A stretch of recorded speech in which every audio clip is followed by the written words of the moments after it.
My fellow citizens, today we celebrate the mystery of American renewal.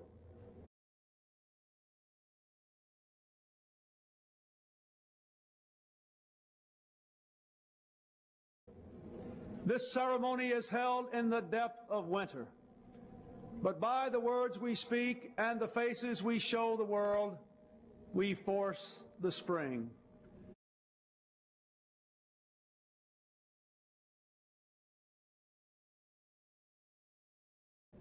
A spring reborn in the world's oldest democracy that brings forth the vision and courage to reinvent America.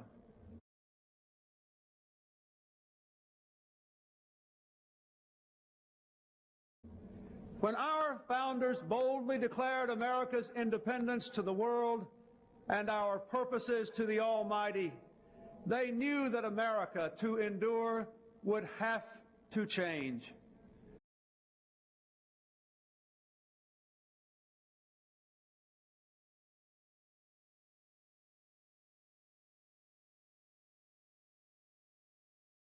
Not change for change's sake, but change to preserve America's ideals, life, liberty, the pursuit of happiness.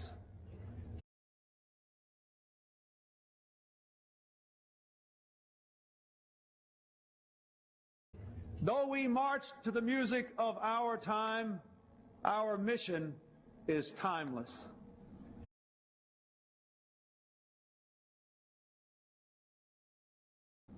Each generation of Americans must define what it means to be an American.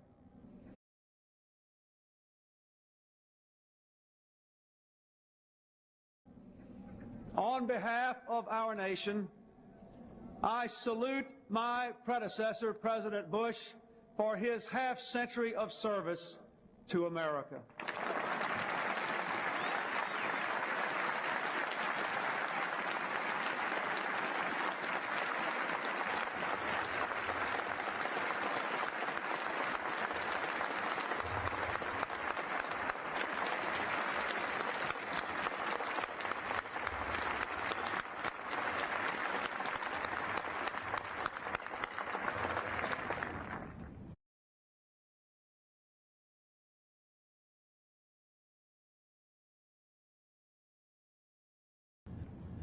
And I thank the millions of men and women whose steadfastness and sacrifice triumphed over depression, fascism, and communism.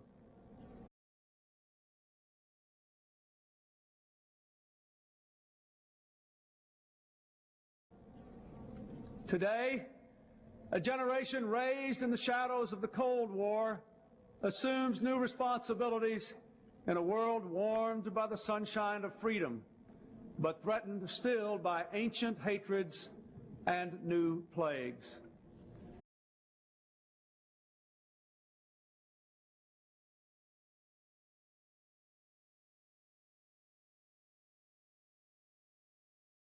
Raised in unrivaled prosperity, we inherit an economy that is still the world's strongest, but is weakened by business failures, stagnant wages, increasing inequality, and deep divisions among our own people.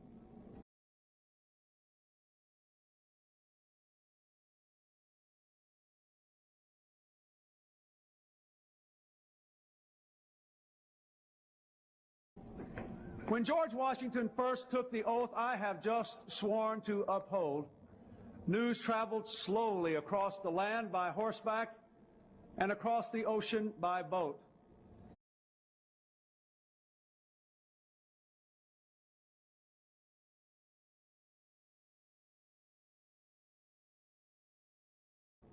Now the sights and sounds of this ceremony are broadcast instantaneously to billions around the world.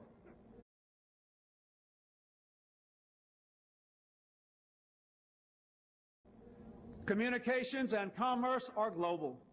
Investment is mobile. Technology is almost magical. And ambition for a better life is now universal.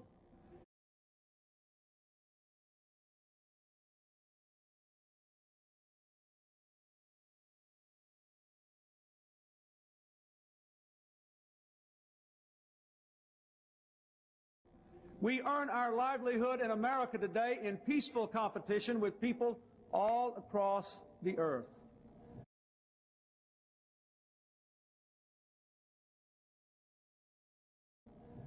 Profound and powerful forces are shaking and remaking our world. And the urgent question of our time is whether we can make change our friend and not our enemy.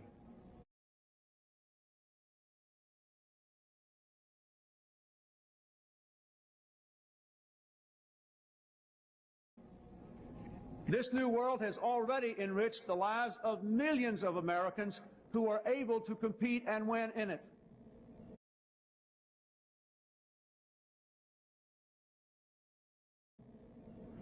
But when most people are working harder for less,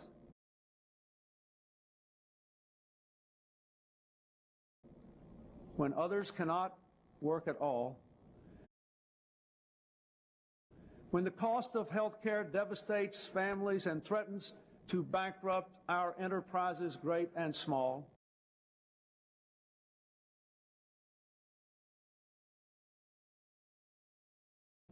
when the fear of crime robs law-abiding citizens of their freedom,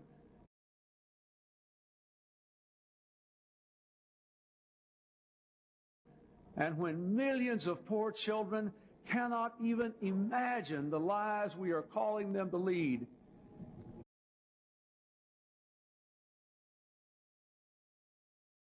we have not made change our friend. We know we have to face hard truths and take strong steps.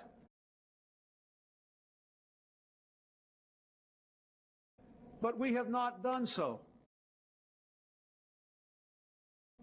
Instead, we have drifted, and that drifting has eroded our resources, fractured our economy, and shaken our confidence.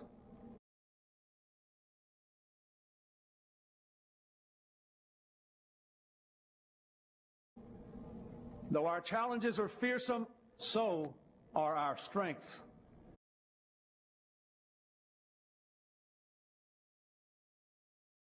Americans have ever been a restless, questing, hopeful people.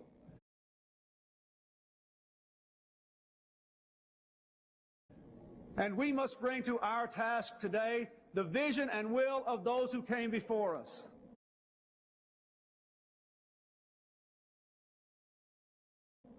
From our revolution to the Civil War, to the Great Depression, to the Civil Rights Movement, our people have always mustered the determination to construct from these crises the pillars of our history.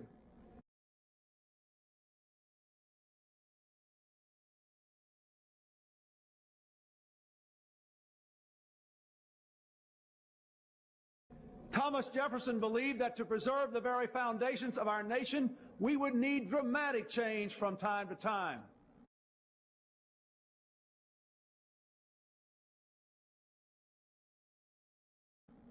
Well, my fellow Americans, this is our time. Let us embrace it.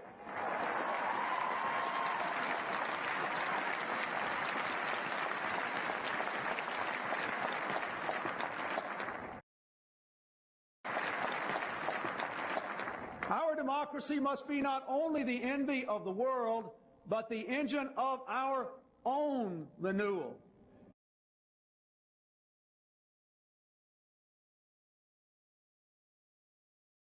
There is nothing wrong with America that cannot be cured by what is right with America.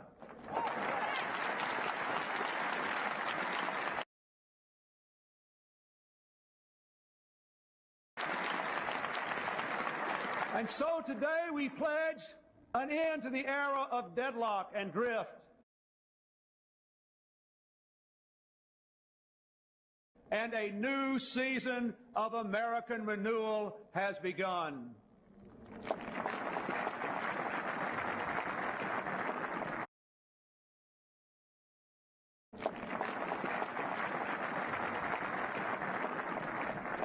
To renew America, we must be bold. We must do what no generation has had to do before.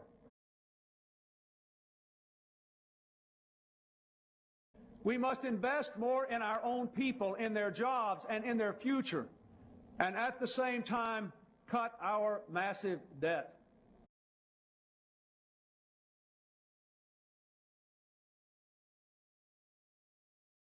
And we must do so in a world in which we must compete for every opportunity.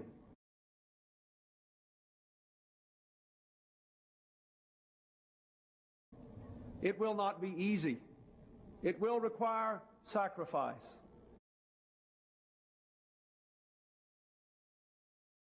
But it can be done and done fairly, not choosing sacrifice for its own sake, but for our own sake.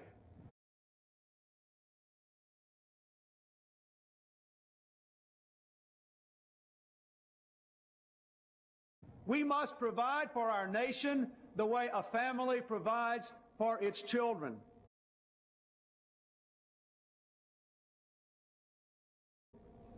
Our founders saw themselves in the light of posterity. We can do no less. Anyone who has ever watched a child's eyes wander into sleep knows what posterity is.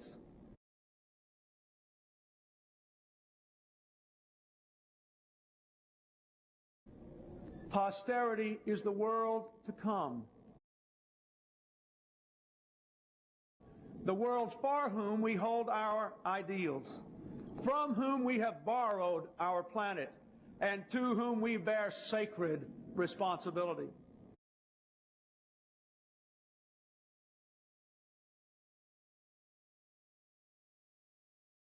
We must do what America does best, offer more opportunity to all, and demand more responsibility from all.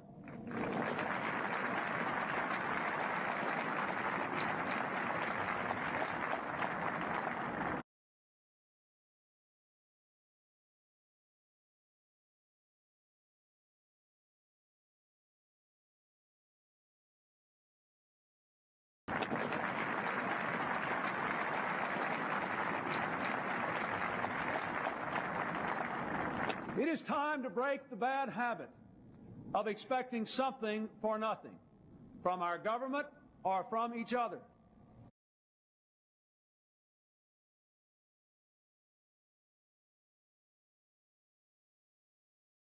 Let us all take more responsibility, not only for ourselves and our families, but for our communities and our country.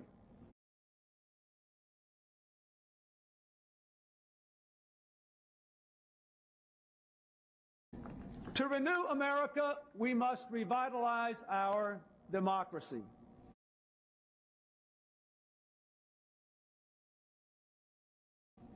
This beautiful capital, like every capital since the dawn of civilization, is often a place of intrigue and calculation.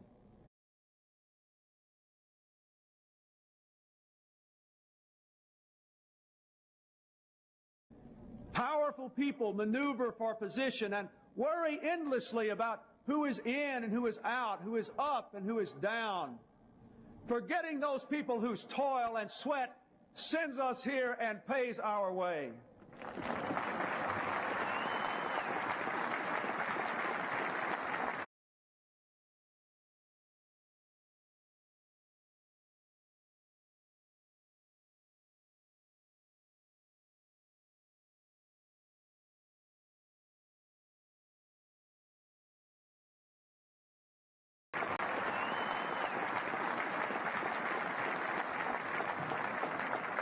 Americans deserve better. And in this city today, there are people who want to do better.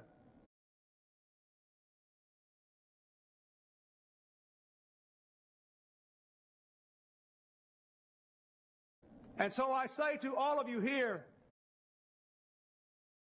let us resolve to reform our politics so that power and privilege no longer shout down the voice of the people.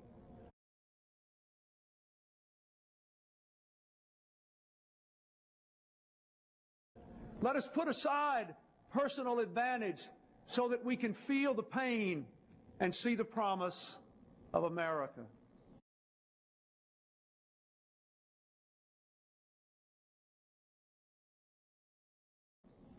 Let us resolve to make our government a place for what Franklin Roosevelt called bold, persistent experimentation, a government for our tomorrows, not our yesterdays.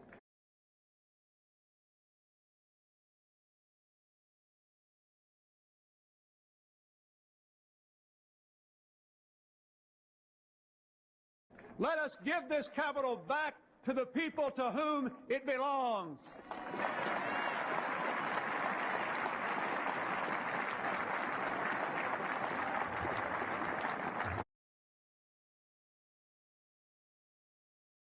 To renew America, we must meet challenges abroad as well as at home.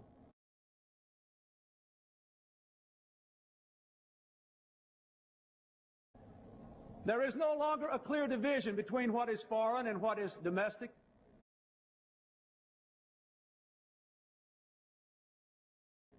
The world economy, the world environment, the world AIDS crisis, the world arms race, they affect us all.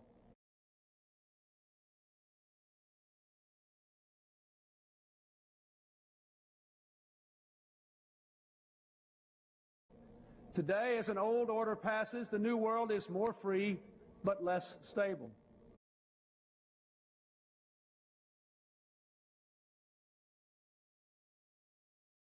Communism's collapse has called forth old animosities and new dangers. Clearly, America must continue to lead the world we did so much to make.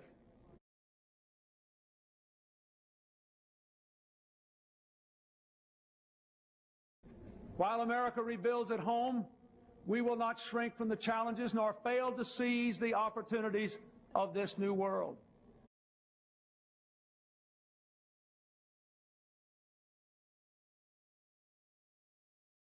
Together with our friends and allies, we will work to shape change lest it engulf us.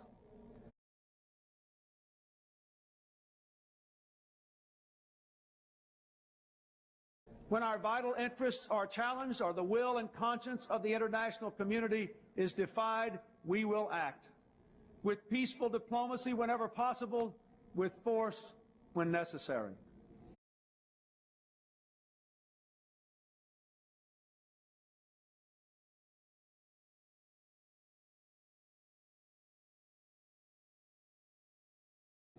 The brave Americans serving our nation today in the Persian Gulf, in Somalia, and wherever else they stand are testament to our resolve.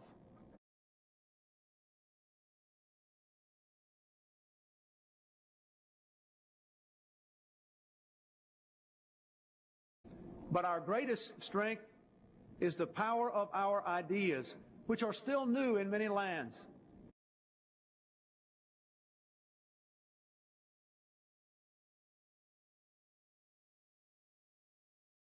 Across the world, we see them embraced and we rejoice.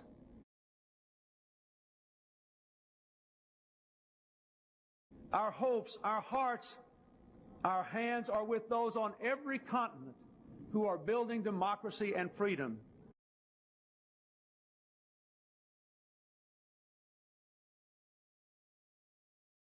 Their cause is America's cause. The American people have summoned the change we celebrate today.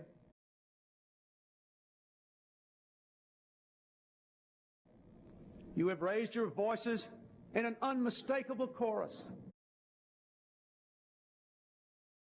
You have cast your votes in historic numbers. And you have changed the face of Congress, the presidency, and the political process itself.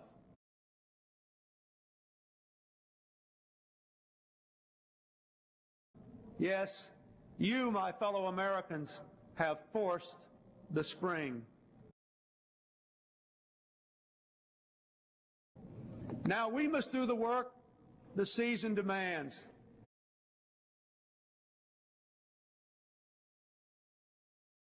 To that work I now turn with all the authority of my office.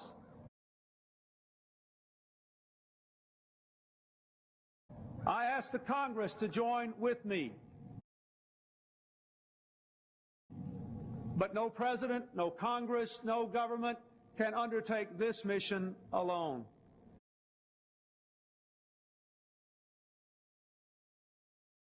My fellow Americans, you too must play your part in our renewal.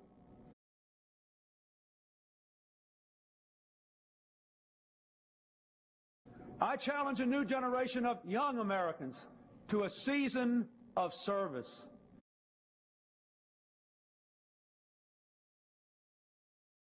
To act on your idealism by helping troubled children, keeping company with those in need, reconnecting our torn communities.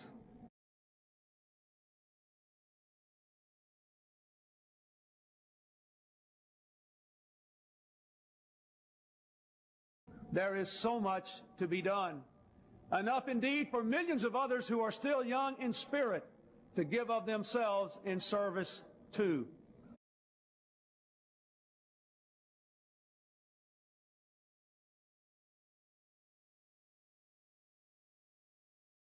In serving, we recognize a simple but powerful truth. We need each other.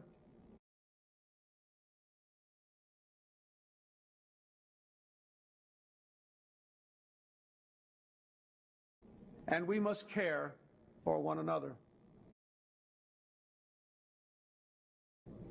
Today, we do more than celebrate America. We rededicate ourselves to the very idea of America.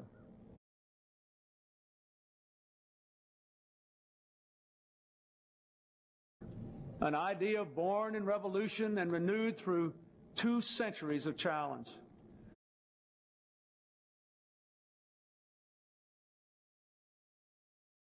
An idea tempered by the knowledge that but for fate, we, the fortunate and the unfortunate, might have been each other.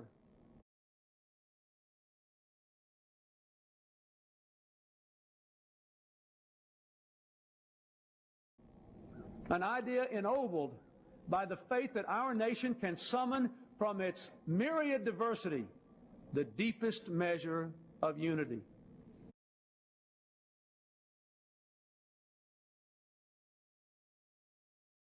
An idea infused with the conviction that America's long, heroic journey must go forever upward.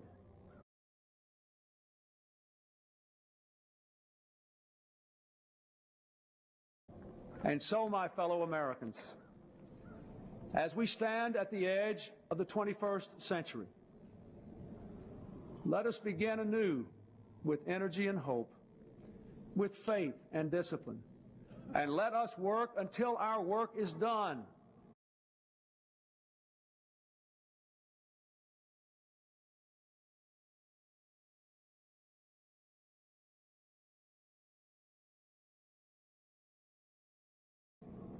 The Scripture says, and let us not be weary in well-doing, for in due season we shall reap if we faint not.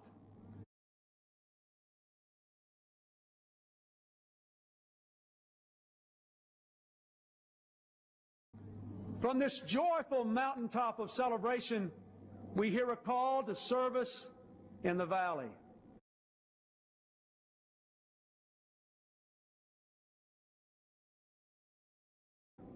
We have heard the trumpets. We have changed the guard. And now, each in our own way, and with God's help, we must answer the call.